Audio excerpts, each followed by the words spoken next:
بسم الله الرحمن الرحيم. تيسير مصطلح الحديث للدكتور محمود الطحان حفظه الله تعالى. حضرت مصنف رحمة الله علیه دا کوم کتاب د تيسير مصطلح الحديث حکیمو مقدمه علمیه ابتدا کې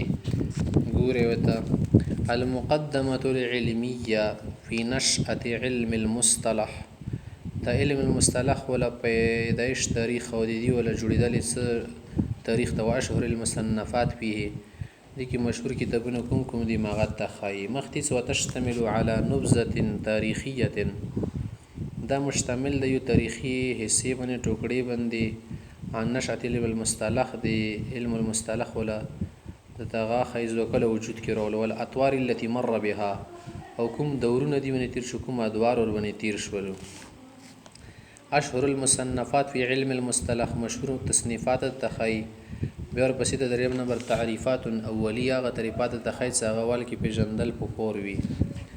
نبذه تاریخیه یو تاریخي سبق حصہ عن نشأة علم المصطلح د المصطلح دی جوړیدلی او دی پیدا کېدلی پوجود کې راتللی ول اطوار التي مر بها هغه دور زمانہ څخه په دی باندې تیر شوی ده. یلاحظ الباحث لټون کا کاس لټئی ګوري سترګي غړي المتفحص او لټون کا جنج کون کا ان الاسس والارکان الاساسيه بنیادی ارکان اساسی ارکان لعلم الروايات دي روایت علم د پاره ونقل الاخبار دي اخبار نقل کول د پاره موجوده من الكتاب العزيز والسنه النبويه. ایدی ولزکم ارکان اساسیه دي کنه د کتاب الله کی موجود دي سنت کی موجود دي وقد جاء في القران الكريم قرآن کریم کې د سره لدی اعوذ بالله من الشیطان الرجیم یا ایها الذين امنوا ان جاءكم فاسق بنبأ فتبينوا. ای خلکو کې فاسق سره تاسو خبر وروړي تاسو خبر باندې فورا اعتماد یقین ما کوي بلکې تحقیق وکړي فتبينوا تحقیق وکړي. نو ګوره حدیثونه هم د شی دو کنه کله چې حدیث بنا لغه علماء او مغی زمانه نه ون صحابه او دورنا تحقیق وغیرہ به کېدو. وجاء في السنة النبوية قوله صلى الله عليه وسلم حديث شريك ده شي ترغردي نضر الله امرا الله دا غسل تر تزوستي سمع من نشين زمونږه څه خبر اوري فبلغه كما سمع چې څنګه ورېدل کشان دی ورسي فرب مبلغ او عام سامن کله کله رسون کا کس دوریدون کې نه زیات پوي وي او زیات حفظ کون کې او په روایت نورت کې د سرغلي فرب حامل فقه بزکات د سی شي یو د فقه او سمجداري حامل کا شی لمن هو ابقه منه هغه کستا مړل شي د خبر شدي نه زیات پوي وي او کله کله چې ورب حامل فقه ليس بفقيه شدوم را پوي پینوي. ففي هذه الايه الكريمه وهذا الحديث الشريف دا آیت شو د بل حدیث شو مبدا التثبت في اخذ الاخبار دا دي مبدا د بنیادی او ابتدایي شاید د سپدی کی مونږه د حدیث رخصتلی حاصلولې د پاره یشد ثبوت او زائد او کیفیت ضبطها او دا خبره په دی آیت او حدیث کې موجوده څنګه به ضبط کو حدیث څنګه به لیکو بل انتباه لا شدید ته ټیټ چوکس اوسیګو او وعيها حفظ کو به او تدقیق فی نقلها للاخرین او چې نور ته نقل کو پاکي وخده دقت نه کار اخلو خده پوی نه او زیرکتینا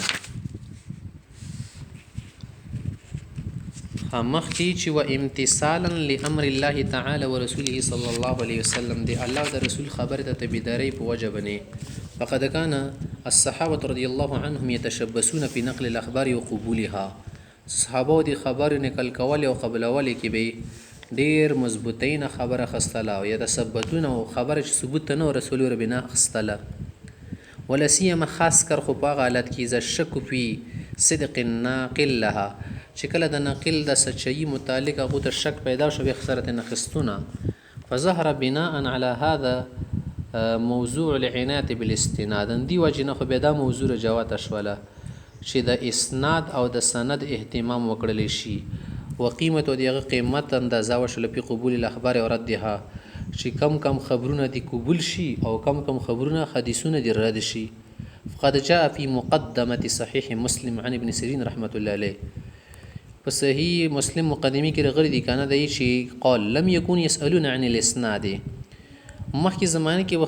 صحابه او متسلفین سلف حضرات او چې کوم متقدمین خلکو او د سند اسناد تاسو نه کول بس حدیث به قبول له فلم موقعه الفتنه چې کله د فتنو دور شو د جلیت او د کذابیت دور شو قالو به خلکو تل چې موږ له حدیث خای کنه سړی به خای چا نه راغلی سم ولنا رجالکم